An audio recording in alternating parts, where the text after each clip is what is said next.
Diretor, roteirista e produtor, ele construiu uma filmografia onde a maioria dos seus filmes dialoga de alguma maneira com o filme anterior. Eu tenho o prazer de receber aqui no estúdio do Revista o cineasta José Juflin. Prazer é todo muito meu. Obrigada por você ter vindo. Prazer é meu. Bom, vamos começar do início. Vamos. O que te levou a fazer cinema? Dependendo do dia, da hora e do mês, eu penso que o motivo foi diferente, digo. Vários motivos, digo, vão se alternando. A curiosidade, também o desejo de ser amado, ser querido pelo que você é, ou pela tua intuição, pelo que você vê. No início, para arrumar namorada também. Era bom, ser cineasta era muito prestigiado. Dava um handicap. Alguns atores falam isso também, né? Não, na verdade, porque não existe um motivo só, né? Os motivos vão se alternando. É que nem fazer um filme. Fazer um filme é muito difícil.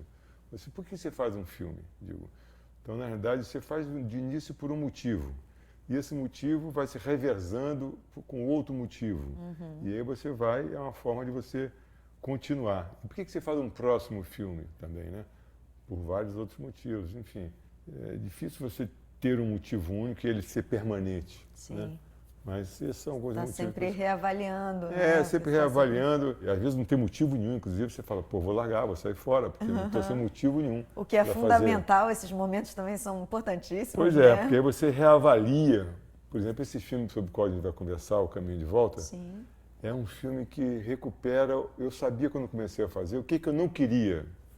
Eu não queria fazer, eu tinha feito já 3 documentários, e eu não queria mais fazer entrevista.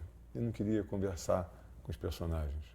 Eu não queria entrevistar os personagens. Uhum. Eu queria fazer um cinema direto.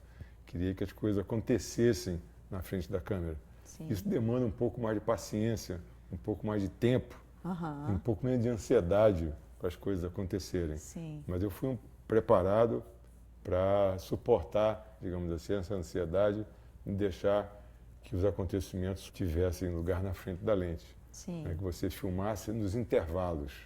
No documentário, de modo geral, o que importa acontece quando você deveria estar desligando a câmera. Quando você fala corta, aí começa o documentário. Né? Como foi a escolha dos seus personagens? Por que você optou por essas histórias? Eu tenho uma certa fixação na vida de imigrantes, digo. Porque eu mesmo fui imigrante. Quando tinha 21, 22 anos, eu saí fora, por livre e espontânea vontade. Você morou onde? Morei nos Estados Unidos e na Europa, digo, quando eu tinha 21 anos. E o Brasil estava muito chato. E guardei uma lembrança muito forte, apesar de terem sido apenas 2 anos e meio. Mas foi uma experiência muito intensa e numa época muito importante. Então, acho que eu guardei essa experiência ao longo da vida. E quando eu virei diretor de filmes, acho que isso teve uma influência muito grande. Então, já é o 4º ou 5º filme que eu faço com esse tema imigração, imigrante. Os Dois Perdidos numa Noite Suja, o Olhos Azuis, eles estão... Isso, Dois Perdidos, o Olhos Azuis. E, de certa forma, eu sou um imigrante também, porque eu nasci na Paraíba, nasci em João Pessoa. E eu só comecei a me dar conta de que eu era um imigrante quando eu fiquei mais velho. Sim. Que eu vim para o Rio com meus pais, e aí sempre achei que eu, de certa forma, quando você fica mais velho, volta essa sensação do lugar onde você é natural. Onde você é natural. Tanto é que eu passei acho que uns 40 anos sem ir à Paraíba, e agora, uns 10 anos para cá, todo ano eu volto, né? Para o lugar onde eu passava as férias, lá em Cabedelo, uma praia lá na Paraíba, lá em João Pessoa, perto de João Pessoa. E aí, como você decidiu por esses personagens, assim? Como é que você achou essas pessoas? Eu fui à Inglaterra visitar minha filha. Eu tinha terminado de rodar aqui, tinha dirigido aqui uma minissérie, um seriado, estava muito cansado e fui tirar umas férias. Não conseguiu, começou a trabalhar. Não consegui. Na verdade, talvez o trabalho seja o que torna a vida mais interessante. Né? Fora os filmes, a vida é um pouco chata. Quando você edita a vida e faz um filme, né, a vida fica mais interessante. E eu viajei para a Inglaterra, para Londres, onde mora minha filha mais velha, e ao invés de descansar, eu trabalhei. Eu sempre ando com uma camereta, dessas câmeras que estão aqui no estúdio, comecei a procurar gente pela cidade, digo. E foi curioso, assim, o processo de busca foi muito curioso, assim, porque eu estava sozinho, Mas encontrei alguns que eu achei que valia a pena e contratei um fotógrafo, um técnico de som lá fora para trabalhar e registrei, mas terminou que esse material todo.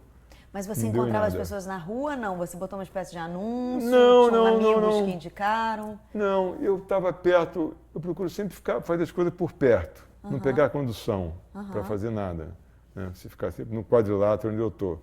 Aí eu procurei no quadrilátero onde eu estava lá em Londres, o que tinha de brazuca por ali, tinha um salão de beleza, eu vi a bandeirinha do Brasil lá, entrei e aí a partir daí eu comecei a procurar outros brazucas que morassem por ali. Sim. Até que finalmente eu procurei uma pessoa para me ajudar, o André. O André Câmara, que é um fotógrafo, mora lá em Londres, mora lá há uns 25 anos, filho de um amigo meu. E começamos a conversar, eu comecei a falar para ele o perfil que eu estava pensando em encontrar, o que era o filme. E ao longo das conversas eu fui vendo, na realidade, quando terminou, eu achei que a gente podia trabalhar junto, mas eu vi que ele poderia ser, na realidade, um personagem. Olha que legal. E, de fato, ele terminou virando um personagem. E tantas outras gravações que a gente fez, dias e dias de gravação, que em tese serviriam para escolher o personagem, não serviram para nada, não foram editados. Mas, enfim, ficou a lembrança e o conhecimento com essas pessoas que moravam, né? Com esses imigrantes que moravam e moram. Imigrante é sempre uma população muito flutuante, né? Vai e volta. Né?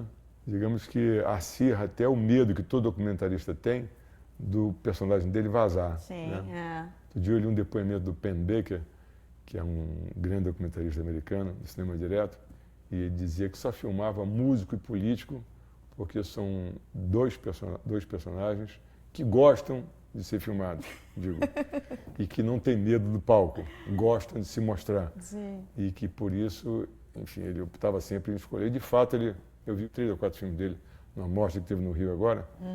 Um era sobre o Bob Dylan, chamado Don't Look Back. O outro era um documentário sobre as primárias que iam eleger o Bill Clinton. E o outro era sobre o Festival de Monte Rei. Espetacular o documentário, aliás. Os 3 espetaculares, mas ele escolhia sempre o personagem dele. Ele não fugiu à regra do que ele propunha. Não fugiu à regra. Essa entrevista dele é ótima. Mas não é o caso do André nem da Maria. Não são músicos nem políticos. Não são, pois é. E não fugiram. Não, mas o documentarista tem sempre muito receio, muito medo que ele não vai gostar do filme que você fez. Sim. Mas a coisa melhor do documentário que eu acho é a vertigem que o documentário provoca. Sim. Né? Provoca nas surpresas que pode ter, nos sustos, do que você aprende, né? Um filme de ficção, você mais ou menos, depois que você descobriu o que é o filme, é só uma questão de executar o que você já pensou e já conversou com tua equipe, com o diretor de arte, com o fotógrafo, com o elenco, com o roteirista. A margem de surpresa é muito pequena, né? Já no documentário, não. Está vivo, né? Ele vai se movimentando e vai virando uma outra coisa. É um bicho vivo, né? É um bicho vivo que você vai por um viés, você acredita que vai por ali, mas na realidade ele não propõe que você vá por ali, ele desvia você, ele vai por outro caminho. Ele vai tomando forma meio que sozinho, né? Vai tomando forma sozinho, você tenta dominar, né? Depois da mesma maneira. É um processo muito curioso mesmo. Depois na edição também, ele é um material rebelde, né? Porque ele não admite que você controle ele vai meio que também determinando quais são os rumos da edição, você não pode forçar uma coisa que não existe, né? E quando você alternar documentário e ficção é bom, porque você sente saudades de um quando está com o outro, sente saudade do outro quando está com um, né? É uma sensação boa, assim, um desejo bom. Estava filmando essa série como diretor contratado, chama Acerto de Contas. E eu era louco para filmar uma série, para dirigir uma série, tinha muito desejo de fazer uma série. Estava muito cansado e estava pensando, que bom você fazer um documentário agora, porque vai ser tanta surpresa, não vai ser a obrigação de ter energia, de executar e chegar ao final do dia tendo feito aquele plano de filmagem. Vai ser uma surpresa. Quem sabe no final do dia eu faço um único plano, eu faço 2 planos, eu não faço plano nenhum, né? Nada acontece, eu fico desesperado, mas aí o dia seguinte acontece muitas coisas. Eu acho atraente. Surpreendente. Surpreendente. E como você chegou na Maria, essa outra personagem? Maria, eu cheguei na Maria no CTI de um hospital. Quando voltei de Londres, tive um infarto. Estava cansado, tenso, em vez de descansar, eu fui não trabalhar. Descansou, foi trabalhar, pronto. Estava programado na história, e nisso alguém me disse que minha sogra ia voltar para o Brasil. E eu, na mesma hora, eu falei, pô, minha sogra vai voltar para o Brasil? Aí a minha mulher falou assim, ela está se organizando. Eu falei, pô, mas tem que filmar, porque minha sogra é um grande personagem. Ela é sua É sogra? minha sogra. Olha, que Aí sensacional. eu falei, bom, então vamos filmar a minha sogra. Só que eu estava no leito do hospital. Sim. Aí eu propus ao Pedro, falei, Pedro Rossi, que Pedro Rossi, co-dirige meu com parceiro, você, seu parceiro. você parte para Nova York, então, e vamos fazer socorro. Você faz lá, até ela voltar, eu pego ela aqui no Rio. Aí partiu para Nova York e lá filmou minha sogra, meu cunhado. Todos Claro que brasileiros foi uma certa, morando em Nova York. encontrei uma certa resistência na família, assim. Foi? Um pouquinho. Natural. Os personagens sempre resistem um pouco. difícil Quando era mesmo, família, né? ou acontece um ciúme, ou expõe também as pessoas, né? Sim, Digo, de se você certa se forma. propõe a ser... Quando você fala de você, Mas, você nunca fala só de você, né? Você fala também, de certa forma, dos que estão à sua volta. Na verdade, você falando de você fala dos outros, né? Então, justamente. Exatamente, é isso aí. Você já havia trabalhado antes com o Pedro? Com o Pedro, uma ocasião a gente fez um filmezinho juntos. Um filme bem curtinho. E é uma boa parceria, você Ótima gostou de parceria, trabalhar não, super com ele? bom. Super bom porque transfusão de sangue também. Pedro tem um terço da minha idade. É bom, digo, é muito bom. Eu gosto de fazer parcerias assim, às vezes são difíceis. As parcerias às vezes são difíceis. É preciso ter Generosidade? generosidade de parte a parte. É preciso, enfim, não é uma coisa que você vai decidindo sozinho. Sim. Né? Você precisa ter, mas é bom você ter um parceiro que divide com você, divide o que está fácil, o que está difícil, né? As decisões. Que traz um outro olhar traz também, outro olhar, né? Tinha uma coisa que eu sabia de antemão e o Pedro também tinha, duas coisas que a gente não queria, como eu te falei, que era entrevista. Sim, né? mas é um documentário que mistura um pouco a ficção, vocês ficcionaram algumas situações ou vocês conseguiram mesmo registrar alguns momentos dessa experiência de imigração desses personagens? Não, na verdade, às vezes parece um pouco de ficção, assim, porque como eu fui fotógrafo durante anos também. Sim. O Pedro também fotografa, o Pedro fotografava e eu fotografava também.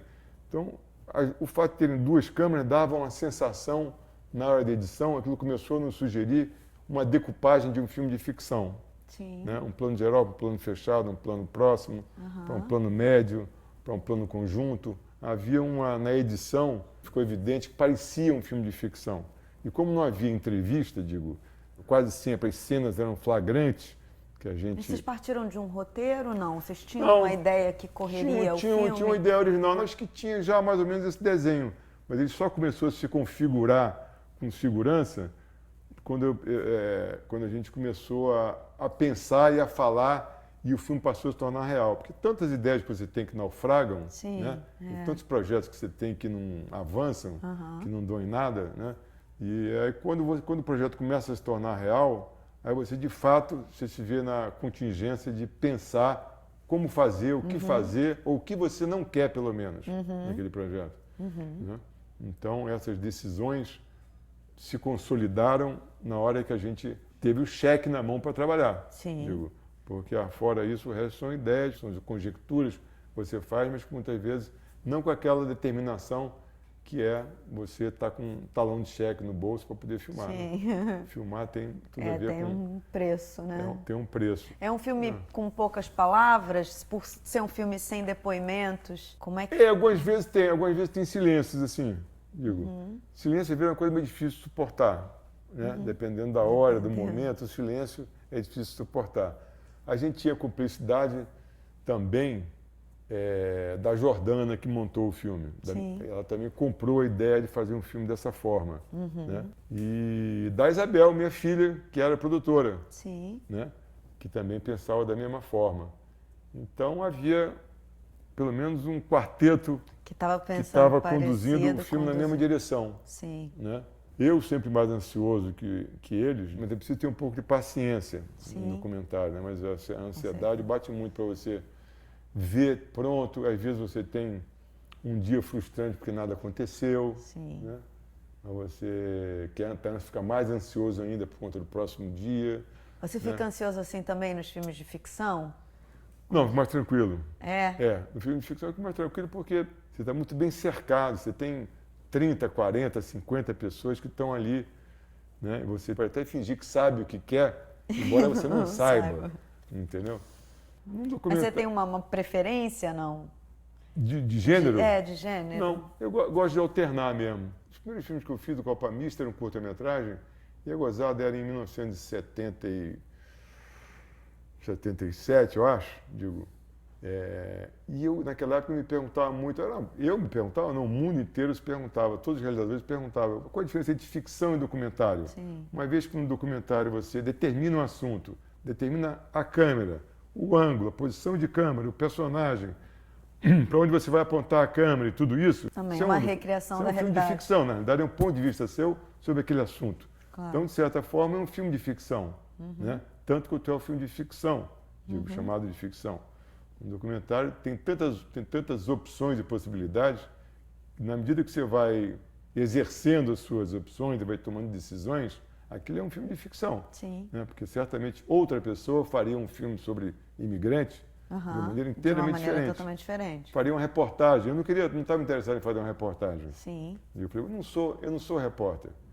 Digo, não quero fazer uma reportagem primeiro vai me dar um trabalho cão, não vou fazer direito, porque na verdade, às vezes, certamente, que a televisão com a equipe maior, com pesquisa maior, com uma estrutura maior, pode fazer uma reportagem melhor do que eu poderia fazer. Mas esse documentário é muito uma visão pessoal sobre o assunto. Né? Um registro, um olhar, um olhar meu e do Pedro sobre um assunto, que é o imigrante. E sobre a incapacidade que o imigrante tem de voltar de onde ele saiu. Aquele lugar de onde ele saiu não existe mais.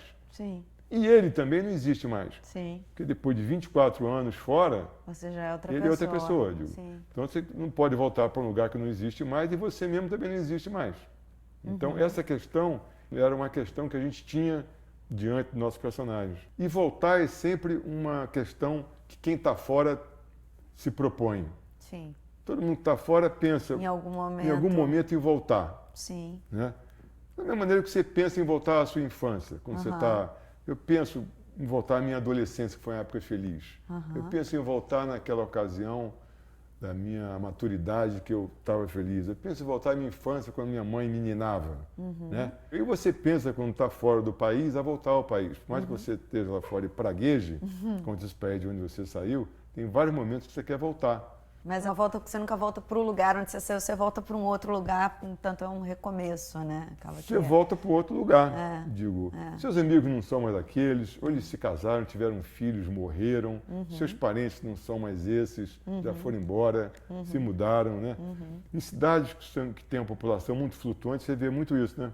Eu morei uma época, quando era jovem, assim, bem jovem em Nova York, eu me lembro que eu fiz essa viagem ao contrário, voltei para o Brasil, lá pelas tantas, eu falei, o que eu vim fazer aqui? Eu não estou entendendo nada. E vou voltar. Eu tinha 22 anos. Daí quando eu voltei, eu não encontrei mais quase ninguém, quase nenhum dos meus amigos com os quais eu convivia quando eu estava lá há 2 anos atrás. Sim. Tem uma população jovem muito flutuante, assim. Sim, né? Principalmente em Nova York, né? Talvez dessa experiência tenha nascido essa constatação de que ninguém volta para o mesmo lugar. Sim. Né? Você volta sempre para um lugar diferente. Tanto você vê que, às vezes, quando você volta, o sujeito volta para o país dele e aqui fica se lembrando do tempo que ele estava lá. E queria voltar para cá. Queria voltar para cá. E, às vezes, quer voltar para lá. Mas para lá também não é mais do para lá que ele deixou. É outra cidade. Então, fica uma pessoa meio desterrada. Mesmo constituindo família, assim. O nosso querido André, por exemplo, que é um dos personagens do filme, ele tem 4 filhos, morou na Inglaterra há mais de 20 anos. Seguinte, você não precisa de muita coisa para viver bem em Londres. Sim, você tem toda uma estrutura que te ajuda a tocar a vida, pelo menos da maneira prática, né? Você tem saúde pública, você tem transporte, você tem educação para os seus filhos. Muito menos violência. Muito menos violência. Então, se você tem 4 filhos, aqui, para você ter um atendimento legal na saúde pública... Não, só para pagar a escola, para começar. Só para pagar a escola. Então, você para pagar a escola de 4 filhos, digo, lá as escolas públicas são ótimas, a saúde pública é ótima, digo, o transporte é ótimo. E, na realidade, se o sujeito ganha 1.500 libras, 2.000 libras, 3.000 libras, não faz muita diferença. Agora, é difícil você vir para cá e chegar aqui, que você tem que ser classe média alta para ter 4 filhos e os 4 filhos viverem bem. Então, digamos que esse é um drama. Né? Eu fico curiosa, assim, como é que você traduz isso no filme, em imagem? sem ter esse depoimento falado, né? Sem ter esse depoimento confessional, que a gente poderia chamar assim, como é que você revela essa angústia, essa dificuldade, todas essas questões, como é que elas aparecem no filme? Olha, eu espero que elas estejam lá, de uma forma ou de outra. Eu acho que também é permitido ao espectador pensar. Eu não vou ter todas as respostas, acho que Sim. O filme não vai responder tudo a ele. Isso que eu estou falando aqui para você. Sim. E eu também não queria que isso fosse dito no filme. Sim. Mas eu queria que fosse entendido. Não sei se será entendido ou não, mas acho que está lá no filme. Acho que essa dificuldade está lá no filme. O André, por exemplo, não tem uma perna também, não tem a perna direita. Ele até conta essa história, mas eu subtraí essa informação, a gente tirou na edição. E eu acho que alguém vai entender, quando ele vai ao hospital cuidar da prótese dele, ele chega no hospital público, ele tem 5, 6 pernas mecânicas. Aí chega no hospital público, é super bem tratado, e o sujeito pergunta quais são os problemas que ele está tendo, ele vai lá fazer uma manutenção. Isso ainda em Londres? Isso em Londres. Agora você imagina ele vir para cá com 4 filhos, e esses problemas todos. Claro, tá sendo revelado. Está sendo revelado no filme. Estão sendo levantadas. De fato, não tem.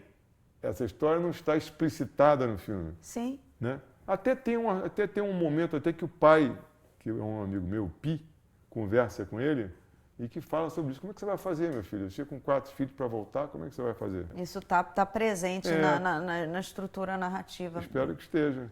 E que as pessoas entendam que essas questões Sim. dificultam a decisão de voltar ou não voltar, né? Quer dizer, cada pessoa terá uma dificuldade. Com certeza. Né? Cada pessoa terá seus impedimentos, suas barreiras a serem externas e internas também, né? Agora, voltando para o assunto do documentário e da ficção, eu sei que é chato e difícil de colocar essas barreiras, mas você, olhando para o Quem Matou Pichote hoje, você consegue dizer se ele é mais ficção, se ele é mais documental? Como é que ele se insere dentro desses gêneros?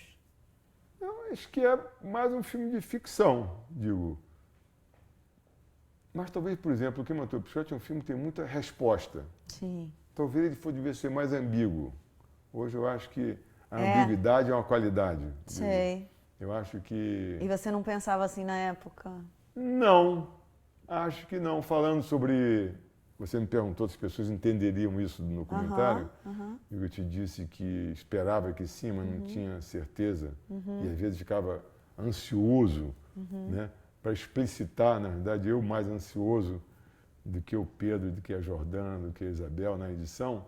Eu ficava querendo explicitar mais, mas achava que era bom frear e deixar mais ambíguo. Digo, e deixar um espaço para as pessoas entenderem e se perguntarem. Né? Mas eu já fui mais explícito, já quis ser mais explícito, quis que as pessoas entendessem tudo mastigadinho, mas hoje em dia eu não quero não. É maravilhoso você também poder olhar para a sua história e revisitar os lugares, né? E fazer um pouco esse caminho do imigrante também, da sua própria história, né? Como é que foi lá atrás? Dá para voltar lá? Não, você já está outra pessoa, você já olha de outra forma. Isso, e as questões que porventura houverem, são elas que propõem um próximo filme. Eu acho que você faz um próximo filme para poder se livrar das questões que você achou que não estavam bem resolvidas no filme anterior. E assim a gente vai indo um atrás do outro. Eu fico sempre ansioso para fazer um próximo filme, para esquecer o que passou. Agora eu estou na ansiedade danada. Você já tem um próximo projeto? Não, tenho milhares de projetos. Eu estou tentando me conter, porque ano passado, como eu tive esse acidente, fiquei um ano meio por conta do documentário, eu não pude fazer, enfim, nos intervalos eu ficava tentando me cuidar, me tratar, não estava num regime de trabalho muito acelerado. Mas agora que eu estou me sentindo melhor do que nunca, eu estou num regime acelerado. Até porque o tempo vai ficando menor, você vai vendo o tempo pela frente e seu tempo vai ficando menor. E o número de projetos vai aumentando, digo, e você vai ficando mais ansioso. São coisas mais ligadas ao documentário, ficção, ou tem Não, tem um projeto, dois projetos documentários e tem 3 projetos de ficção. Hoje em dia, o cineasta faz mais edital do que filme, né? Está mais tentando fazer do que fazendo de fato. Está mais tentando fazer do que fazendo, né? E o mercado está muito reativo também a um outro tipo de filme, está muito monotemático, né? Imagina, isso até excita um pouco a minha vontade de fazer mais filmes que não sejam os que estão no mercado. Eu acho que eu nunca estive num momento com tanta vontade de fazer filmes. Por enquanto eu estou fazendo editais. Estou fazendo edital. Que dá um trabalho danado, mas preencher aquilo tudo, justificar objetivos, justificativas, contrapartidas. Nossa! Mas eu estou sempre apresentando com a advertência de que aquilo eu gostaria que fosse assim. Sim. Mas que eu não tenho domínio sobre isso que está acontecendo. Óbvio. Eu espero que as pessoas que leem os editais documentários entendam que não há possibilidade de você ser tão fiel ao que você escreveu ali, né? Delimitar com tanta certeza, né? Com tanta precisão, qual vai ser o resultado. Né? Eu fiz um filme em 2000, um documentário, chamado de Deus. Meu pai tinha morrido e me deixou um dinheiro. E eu falei, gente, eu já moro em casa própria, minhas filhas já estão criadas. Aí eu vou fazer, essa grana não dá para fazer um filme de ficção. Aí eu falei, pô, vou fazer um filme, um documentário, do longa-metragem. O que eu tenho curiosidade de falar agora, hoje? Eu tenho curiosidade de ver como é que funcionava a igreja no Brasil. Sim. Ou as pessoas religiosas. Por que o menino se candidata a ser um religioso? Por que ele quer ser um religioso? Né? Então, achei que essa grana dava para fazer esse filme. E eu fiz esse filme sem precisar de fazer edital. Olha que ótimo. É um prazer gigante. Deve dar uma sensação de independência, né? De autonomia, faz o que quiser, né? Ninguém te pediu para fazer aquele filme, ninguém está pagando suas contas, você não deve nada a ninguém. É a verdadeira liberdade, não prometeu nada a ninguém, não disse que ia fazer assim um assado. Você fez. É uma experiência que eu recomendo, mas que não dá para acontecer. Sempre, né? Aconteceu uma vez. A família se opõe um pouco, tive divergências matrimoniais. Porque, mas fora isso, foi um prazer danado fazer o filme. Ai, Agora bom. você tem que botar na filha e fazer os editais. Né? Que dá trabalho pra caramba. Mas o maior inimigo do bom é o ótimo. É isso aí. Então o que tem na mão é isso. É nessa. Tá certo. Geoffrey, muito obrigada pela sua presença. Obrigado a você. Foi uma ótima conversa. Tá Maravilha. certo. Bom, se você quiser ver a entrevista na íntegra, entra no site revistadocinembrasileiro.com.br e agora eu deixo vocês com mais um filme de micrometragem. Até mais.